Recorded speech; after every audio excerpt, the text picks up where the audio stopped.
3:3:25 महावाक्य। मिठा बाबा कहते मिठे बच्चे यही बेहदर नाटक को सर्वदा स्मृति रे रखिले खुशी रहिबो। एही नाटक रे जेउ माने बहुत भल पुरुषार्थी एवं अनन्य अटंती सेमानंकर पूजा मध्य अधिक होइथाए। प्रश्न केउ स्मृति दुनियार सबु दुखरु मुक्त करि देइथाए? सर्वदा हर्षित रहिबार उपाय कौन? केउ स्मृति दुनियार सबु दुखरु मुक्त करि देइथाए एवं सर्वदा हर्षित रहिबार उपाय कौन? उत्तर रे बाबा कहले सर्वदा स्मृति रहू कि एबे आमे भविष्यतर नुआ दुनिया को जाउछु। भविष्यतरे मिलिबाकू जाउथिबा खुशीर स्मृति रे रहिबा द्वारा वर्तमानर दुख भूली होई जीवो। एही विघ्नर दुनिया रे विघ्न तो निश्चिंत आसीबो, किंतु जदि स्मृति रे रहिबो जे एही दुनिया रे मु आउ अल्प दिन रहिबी तेबे सर्वदा हर्षित होई रहिबो। गीत अच्छी जाग सजनिया जाग। ओम शांति। यही गीत बहुत प्रेरणादायी अटे। गीत शुणिबा द्वारा ही उपरु आरंभ करी 84 जन्मर रहस्य बुद्धि रे आसी जाउछि। ए कथा मध्य पिलामानंकु बुझाई दिया जाउछि जे तुमे जेतेबेले उपरु आसुछ तेबे भाया सूक्ष्मलोक होई आसुनाह। एबे भाया सूक्ष्मलोक होई जीवो। सूक्ष्मलोक विषय रे बाबा एबे ही बुझाउछंती। सत्ययुग त्रेतारे एही ज्ञानर कथा मध्य रहिबो नाही, ना कोनोसी चित्र आदि रहिबो। भक्ति मार्गर तो असंख्य चित्र आदि रहिछि। देवी देवता मानंकर पूजा मध्य बहुत हेउछि। दुर्गा काली सरस्वती तो जणे ही अटंती, किंतु अनेक गुड़िए नाम रखी देइछंती। जिए भल पुरुषार्थ करुथिबे अनन्य होइथिबे तांकर पूजा मध्य अधिक हेबो। तुमे जानिछ आमे ही पूज्यरु पूजारी होई बाबांकर एवं निजर पूजा करुछु। एही ब्रह्मा बाबा मध्य नारायणंकर पूजा करुथिले। ଏହା କେତେ ଆଶ୍ଚର୍ଯ୍ୟଜନକ ଖେଳ ଅଟେ। ଯେପରି ନାଟକ ଦେଖିବା ଦ୍ୱାରା ଖୁସି ମିଳିଥାଏ, ସେହିପରି ଏହା ମଧ୍ୟ ବେହଦର ନାଟକ ଅଟେ। କିନ୍ତୁ ଏହାକୁ କେହି ବି ଜାଣି ନାହାନ୍ତି। ତୁମ ବୁଦ୍ଧିରେ ଏବେ ସାରା ଡ୍ରାମାର ରହସ୍ୟ ରହିଛି। ଏହି ଦୁନିଆରେ କେତେ ଅସରନ୍ତି ଦୁଃଖ ରହିଛି ତୁମେ ଜାଣିଛ। ଏବେ ବାକି ଆଉ ଅଳ୍ପ ସମୟ ରହିଛି। ଆମେ ନୂଆ ଦୁନିଆକୁ ଯିବା। ଅନ୍ତର୍ମନରେ ଭବିଷ୍ୟତର ଖୁସି ରହିଲେ ତାହା ଏହି ଦୁଃଖକୁ ଭୁଲାଇ ଦେଇଥାଏ। ବାବାଙ୍କ ପାଖକୁ ଚିଠି ଲେଖୁଛନ୍ତି, ବାବା ବହୁତ ବିଘ୍ନ ପଡ଼ୁଛି, କ୍ଷତି ହେଉଛି। ବାବା କହୁଛନ୍ତି କିଛି ବି ବିଘ୍ନ ଆସୁ, ଆଜି ଲକ୍ଷପତି ଅଛ, କାଲି ଦରିଦ୍ର ହୋଇ ଯାଉଛ। ତୁମକୁ ତ ଭବିଷ୍ୟତର ଖୁସିରେ ରହିବାର ଅଛି ନା। ଏହା ହେଉଛି ରାବଣର ଆସୁରୀ ଦୁନିଆ। ଚାଲୁ ଚାଲୁ କୌଣସି ନା କୌଣସି ବିଘ୍ନ ପଡ଼ିବ।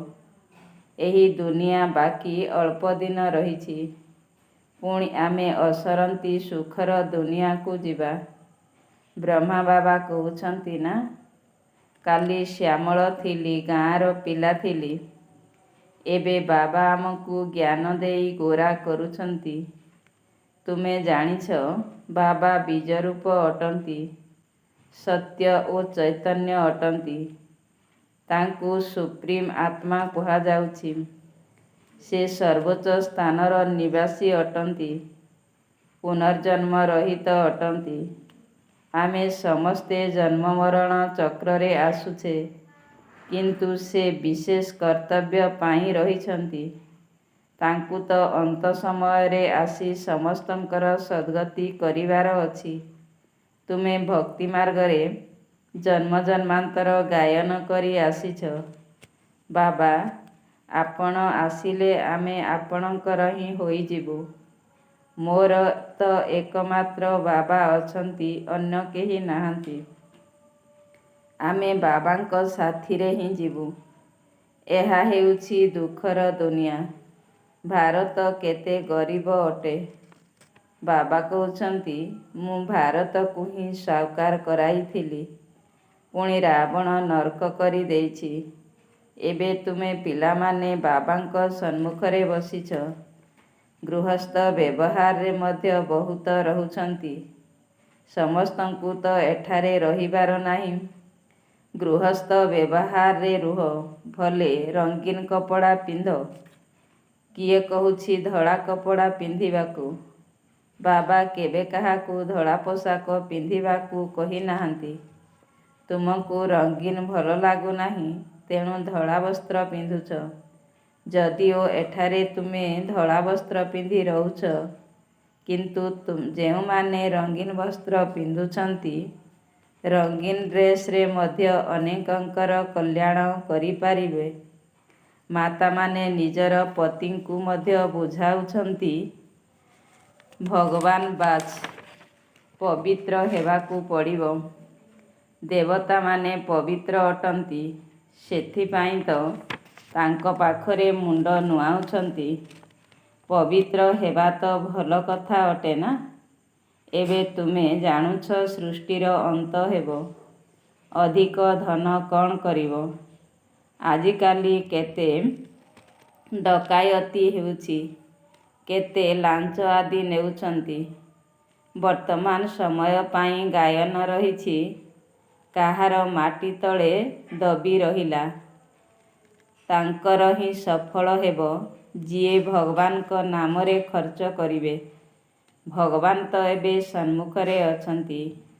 ବୁଦ୍ଧିମାନ ସନ୍ତାନମାନେ ନିଜର ସବୁକିଛି ଭଗବାନଙ୍କ ନାମରେ ସଫଳ କରିଦେଉଛନ୍ତି। ସବୁ ମନୁଷ୍ୟ ତ ନିଜେ ପତିତ ଓ ଦାନ ମଧ୍ୟ ପତିତମାନଙ୍କୁ ହିଁ କରୁଛନ୍ତି। ଏଠାରେ ତ ପୁଣ୍ୟ ଆତ୍ମାମାନଙ୍କର ଦାନ ଗ୍ରହଣ କରିବାକୁ ପଡ଼ିବ।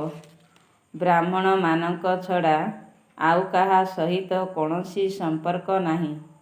ତୁମେମାନେ ହେଉଛ ପୁଣ୍ୟ ଆତ୍ମା। ତୁମେ ପୁଣ୍ୟର କାମ ହିଁ କରୁଛ। ଏହି ଘର ଆଦି ତିଆରି ହେଉଛି, ସେଠାରେ ମଧ୍ୟ ତୁମେ ହିଁ ରହିବ। ପାପର ତ କୌଣସି କଥା ହିଁ ନାହିଁ। ଯାହା କିଛି ପଇସା ଅଛି, ଭାରତକୁ ସ୍ୱର୍ଗ କରିବା ପାଇଁ ଖର୍ଚ୍ଚ କରୁଛନ୍ତି।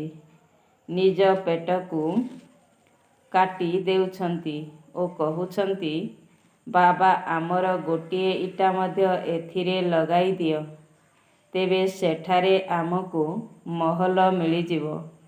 ପିଲାମାନେ କେତେ ବୁଦ୍ଧିମାନ ଅଟନ୍ତି। ପଥର ବଦଳରେ ସୁନା ମିଳୁଛି। ବାକି ଅଳ୍ପ ସମୟ ହିଁ ଅଛି। ତୁମେ କେତେ ସେବା କରୁଛ। ପ୍ରଦର୍ଶନୀ ମେଳା ଇତ୍ୟାଦି ବଢ଼ି ଚାଲିଛି। କେବଳ କନ୍ୟାମାନେ ଯୋଗ୍ୟ ହୋଇ ଯାଆନ୍ତୁ। କିନ୍ତୁ କନ୍ୟାମାନେ ବେହଦ ବାବାଙ୍କର ହେଉନାହାନ୍ତି। ମୋହ ଛାଡ଼ୁନାହିଁ। ବାବା କହୁଛନ୍ତି, ମୁଁ ତୁମକୁ ସ୍ୱର୍ଗକୁ ପଠାଇଥିଲି, ଏବେ ପୁନର୍ବାର ତୁମକୁ ସ୍ୱର୍ଗକୁ ଯିବା ପାଇଁ ପ୍ରସ୍ତୁତ କରୁଛି। ଯଦି ଶ୍ରୀମତକୁ ପାଳନ କରିବ, ତେବେ ଉଚ୍ଚ ପଦ ପାଇବ। ଏ କଥା ଆଉ କେହି ବୁଝାଇ ପାରିବେ ନାହିଁ।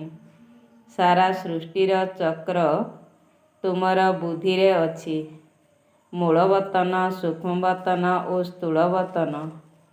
ବାବା କହୁଛନ୍ତି, ପିଲାମାନେ ସୁଦର୍ଶନ ଚକ୍ରଧାରୀ ହୁଅ। ଅନ୍ୟମାନଙ୍କୁ ମଧ୍ୟ ବୁଝାଇ ଚାଲ।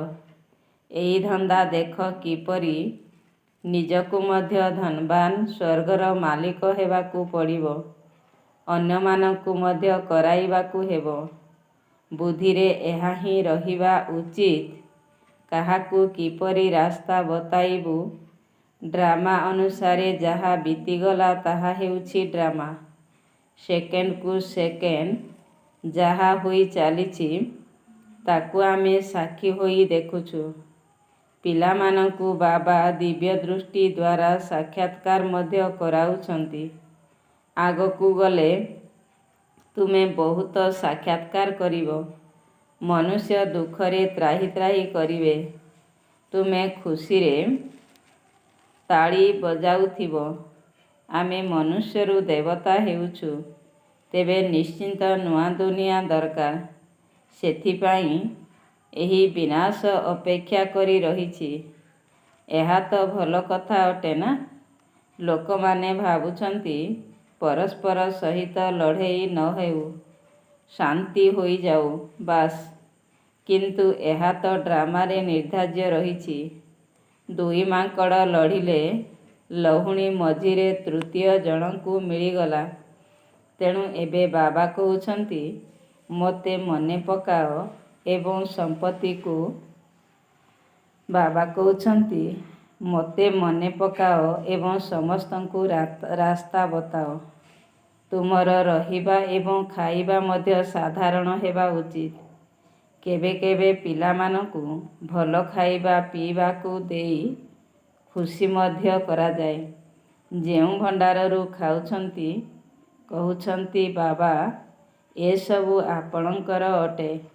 ବାବା କହୁଛନ୍ତି ଟ୍ରଷ୍ଟି ହୋଇ ଗୃହସ୍ଥକୁ ସମ୍ଭାଳି ଚାଲ। ପିଲାମାନେ କହୁଛନ୍ତି ବାବା ସବୁକିଛି ଆପଣଙ୍କର ଦାନ ଅଟେ। ଭକ୍ତି ମାର୍ଗରେ କେବଳ କଥାକୁ ମାତ୍ର କହୁଥିଲ। ଏବେ ମୁଁ ତୁମକୁ କହୁଛି ନିମିତ୍ତ ହୁଅ। ଏବେ ମୁଁ ସମ୍ମୁଖରେ ଅଛି। ମୁଁ ମଧ୍ୟ ଟ୍ରଷ୍ଟି ହୋଇ ପୁଣି ତୁମକୁ ଟ୍ରଷ୍ଟି କରୁଛି।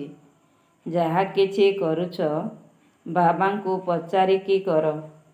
ବାବା ପ୍ରତ୍ୟେକ କଥାରେ ରାୟ ଦେବେ। ବାବା ଘର ତିଆରି କରିବୁ, ଏପରି କରିବୁ, ଏଭଳି ପଚାରିଲେ ବାବା କହିବେ କରିପାର। ବାକି ପାପ ଆତ୍ମାମାନଙ୍କୁ ପଇସା ପତ୍ର ଦିଅ ନାହିଁ। କନ୍ୟା ଯଦି ଜ୍ଞାନରେ ନ ଚାଲୁଛି, ବିବାହ କରିବାକୁ ଚାହୁଁଛି, ତେବେ କ'ଣ କରିପାରିବ? ବାବା ତ ବୁଝାଉଛନ୍ତି ତୁମେ କାହିଁକି ଅପବିତ୍ର ହେଉଛ, କିନ୍ତୁ କାହାର ଭାଗ୍ୟରେ ନଥିଲେ ପତିତ ହୋଇଯାଉଛନ୍ତି। ଅନେକ ପ୍ରକାରର ଘଟଣା ମଧ୍ୟ ହେଉଛି। ପବିତ୍ର ରହିଲେ ମଧ୍ୟ ମାୟାର ଥାପଡ଼ ଲାଗିଯାଉଛି, ପତିତ ହୋଇଯାଉଛନ୍ତି। ଅନେକ ପ୍ରକାରର କ୍ଷତି ହେଉଛି। ମାୟା ବଡ଼ ପ୍ରବଳ ଅଟେ। ସିଏ ମଧ୍ୟ କାମରେ ବଶୀଭୂତ ହୋଇଯାଉଛନ୍ତି। ପୁଣି କୁହାଯାଉଛି ଡ୍ରାମାରେ ଯାହା ଥିଲା, ବର୍ତ୍ତମାନ ପର୍ଯ୍ୟନ୍ତ ଯାହା କିଛି ହୋଇଛି କଳ୍ପ ପୂର୍ବରୁ ମଧ୍ୟ ହୋଇଥିଲା। କିଛି ନୂଆ ନୁହେଁ। ଭଲ କାମ କରିବାରେ ମଧ୍ୟ ବିଘ୍ନ ପକାଉଛନ୍ତି। ଏହା ମଧ୍ୟ କିଛି ନୂଆ କଥା ନୁହେଁ। ଆମକୁ ତ ତନ୍ ମନ ଧନ ଦ୍ୱାରା ଭାରତକୁ ନିଶ୍ଚିନ୍ତ ସ୍ୱର୍ଗ କରିବାକୁ ପଡ଼ିବ। ସବୁକିଛି ବାବାଙ୍କ ଉପରେ ସ୍ୱାହା କରିବୁ। ତୁମେମାନେ ଜାଣିଛ ଆମେ ଶ୍ରୀମତ ଅନୁସାରେ ଏହି ଭାରତର ରୁହାନୀ ସେବା କରୁଛୁ। ତୁମ ବୁଦ୍ଧିରେ ଅଛି ଯେ ଆମେ ନିଜର ରାଜ୍ୟ ପୁନର୍ବାର ସ୍ଥାପନ କରୁଛୁ। ବାବା କହୁଛନ୍ତି 3 ପାଦ ଭୂମି ଦେଇ ଏହି ରୁହାନୀ ଡାକ୍ତରଖାନା ସହିତ ବିଶ୍ୱବିଦ୍ୟାଳୟ ସ୍ଥାପନା କର, ଯାହାଦ୍ୱାରା ମନୁଷ୍ୟ ସର୍ବଦା ସୁସ୍ଥ ଓ ଧନଶାଳୀ ହୋଇଯିବେ। 3 ପାଦ ପୃଥିବୀ ମଧ୍ୟ କେହି ଦେଉନାହାନ୍ତି। କହୁଛନ୍ତି ବିକେମାନେ ଯାଦୁ କରିଦେବେ, ଭଉଣୀ ଭାଇ କରିଦେବେ। ତୁମ ପାଇଁ ଡ୍ରାମାରେ ବହୁତ ଭଲ ଯୁକ୍ତି ରଖାଯାଇଛି। ଭଉଣୀ ଭାଇ ହେଲେ କୁଦୃଷ୍ଟି ରହିପାରିବ ନାହିଁ। ଆଜିକାଲି ତ ଦୁନିଆ ଏତେ ବିକାରୀ ହୋଇଗଲାଣି ଯେ ସେ କଥା ନ କହିଲେ ଭଲ। ତେଣୁ ଯେପରି ବାବାଙ୍କୁ ଦୟା ଆସୁଛି, ସେହିପରି ତୁମମାନଙ୍କୁ ମଧ୍ୟ ଦୟା ଆସିବା ଦରକାର। ବାବା ଯେପରି ନରକକୁ ସ୍ୱର୍ଗ କରାଉଛନ୍ତି, ସେହିପରି ତୁମ ଦୟାଶୀଳ ପିଲାମାନଙ୍କୁ ମଧ୍ୟ ବାବାଙ୍କର ସାହାଯ୍ୟକାରୀ ହେବାକୁ ପଡ଼ିବ। ପଇସା ଥିଲେ ଡାକ୍ତରଖାନା ସହିତ ଏହି ବିଶ୍ୱବିଦ୍ୟାଳୟ ସ୍ଥାପନା କର। ଏଥିରେ ଅଧିକ ଖର୍ଚ୍ଚର ତ କୌଣସି କଥା ହିଁ ନାହିଁ। କେବଳ ଚିତ୍ର ରଖିଦିଅ। ଯିଏ କଳ୍ପ ପୂର୍ବରୁ ଜ୍ଞାନ ନେଇଥିବେ ତାଙ୍କର ବୁଦ୍ଧିର ତାଲା ଖୋଲିଯିବ। ସେମାନେ ଆସିବାକୁ ଲାଗିବେ। କେତେ ପିଲା ଦୂର ଦୂରରୁ ପଢ଼ିବା ପାଇଁ ଆସୁଛନ୍ତି। ବାବା ଏପରି ମଧ୍ୟ ଦେଖୁଛନ୍ତି, ଗୋଟିଏ ଗୋଟିଏ ଗାଁରୁ ରାତିରୁ ଆସିଥାନ୍ତି। ସକାଳୁ ସେଣ୍ଟରରେ ଆସି ଝୋଲି ଭରି କରି ଅର୍ଥାତ୍ ଜ୍ଞାନ ଶୁଣି ଚାଲି ଯାଉଛନ୍ତି। ଝୁଲାମଣି ମଧ୍ୟ ଏପରି ନ ହେଉ ଯେଉଁଥିରୁ ଜ୍ଞାନ ବାହାରି ବହି ଚାଲିଥିବ। ସେମାନେ ପୁଣି କେଉଁ ପଦ ପାଇବେ? ତୁମ ସନ୍ତାନମାନଙ୍କୁ ତ ବହୁତ ଖୁସି ରହିବା ଦରକାର। ବେହଦର ବାବା ଆମକୁ ପଢ଼ାଉଛନ୍ତି। ବେହଦର ବର୍ଷା ଦେବା ପାଇଁ। କେତେ ସହଜ ଜ୍ଞାନ। ବାବା ଜାଣିଛନ୍ତି, ଯେଉଁମାନେ ବିଲକୁଲ ପଥର ବୁଦ୍ଧି ଅଟନ୍ତି ତାଙ୍କୁ ପାରସ ବୁଦ୍ଧି କରିବାକୁ ହେବ। ବାବାଙ୍କୁ ତ ବହୁତ ଖୁସି ରହିଥାଏ। ଇଏ ଗୁପ୍ତ ଅଟନ୍ତି ନା? ଜ୍ଞାନ ମଧ୍ୟ ଗୁପ୍ତ ଅଟେ। ମାମା ବାବା ଲକ୍ଷ୍ମୀ ନାରାୟଣ ହେଉଛନ୍ତି। ତେବେ ଆମେ କାହିଁକି କମ୍ ପଦ ପାଇବୁ? ଆମେ ମଧ୍ୟ ସେବା କରିବୁ। ତେଣୁ ଏହି ନିଶା ରହିବା ଦରକାର। ଆମେ ଯୋଗବଳ ଦ୍ୱାରା ନିଜର ରାଜଧାନୀ ସ୍ଥାପନ କରୁଛୁ। ଏବେ ଆମେ ସ୍ୱର୍ଗର ମାଲିକ ହେବାକୁ ଯାଉଛୁ। ସେଠାରେ ପୁଣି ଏହି ଜ୍ଞାନ ରହିବ ନାହିଁ। ଏହି ଜ୍ଞାନ ବର୍ତ୍ତମାନ ପାଇଁ ଉଦ୍ଦିଷ୍ଟ। अच्छा, मीठे मीठे शिकिलधे बच्चों प्रति माता पिता बाप दादा का याद प्यार और गुड मॉर्निंग। रूहानी बाप की रूहानी बच्चों को नमस्ते। हम रूहानी बच्चों की रूहानी बाप दादा को याद प्यार और गुड मॉर्निंग। नमस्ते नमस्ते नमस्ते। धारणा पाई मुख्य सारांश नंबर 1। बुद्धिमान होई ନିଜର ସବୁକିଛି ଧନୀଙ୍କ ନାମରେ ଅର୍ଥାତ୍ ଈଶ୍ୱରୀୟ ସେବାରେ ସଫଳ କରିବାକୁ ହେବ। ପତିତମାନଙ୍କୁ କୌଣସି ପ୍ରକାରର ଦାନ କରିବାର ନାହିଁ। କେବଳ ବ୍ରାହ୍ମଣମାନଙ୍କ ବ୍ୟତୀତ ଅନ୍ୟ କାହା ସହିତ ସମ୍ପର୍କ ରଖିବାର ନାହିଁ। ବୁଦ୍ଧିରୂପକ ଝୁଲାମୁଣିରେ ଏପରି କୌଣସି ଛିଦ୍ର ନଥାଉ ଯାହାଦ୍ୱାରା ସବୁ ଜ୍ଞାନ ବାହାରି ଯାଉଥିବ। ବେହଦର ଅର୍ଥାତ୍ ଅବିନାଶୀ ବାବା ଆମକୁ ବେହଦର ବର୍ଷା ଅର୍ଥାତ୍ ଅବିନାଶୀ ସମ୍ପତ୍ତି ଦେବା ପାଇଁ ପାଠ ପଢ଼ାଉଛନ୍ତି। ଏହି ଗୁପ୍ତ ଖୁସିରେ ରହିବାକୁ ହେବ। ବାବାଙ୍କ ସମାନ ଦୟାଶୀଳ ହେବାକୁ ପଡ଼ିବ। ବରଦାନ ଅଛି, ସମ୍ପନ୍ନତା ଦ୍ୱାରା ସନ୍ତୁଷ୍ଟତାର ଅନୁଭବ କରୁଥିବା ସଦା ହର୍ଷିତ ସଦା ବିଜୟୀ ହୁଅ।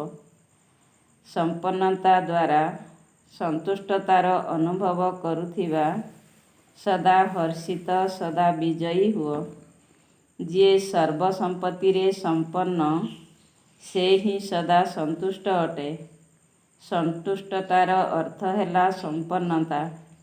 ଯେପରି ବାବା ସବୁଥିରେ ସମ୍ପନ୍ନ ଅଟନ୍ତି, ତାଙ୍କର ମହିମାରେ ସାଗର ଶବ୍ଦ କୁହାଯାଉଛି, ସେହିପରି ତୁମେ ପିଲାମାନେ ମଧ୍ୟ ମାଷ୍ଟର ସାଗର ଅର୍ଥାତ୍ ସମ୍ପନ୍ନ ହୁଅ।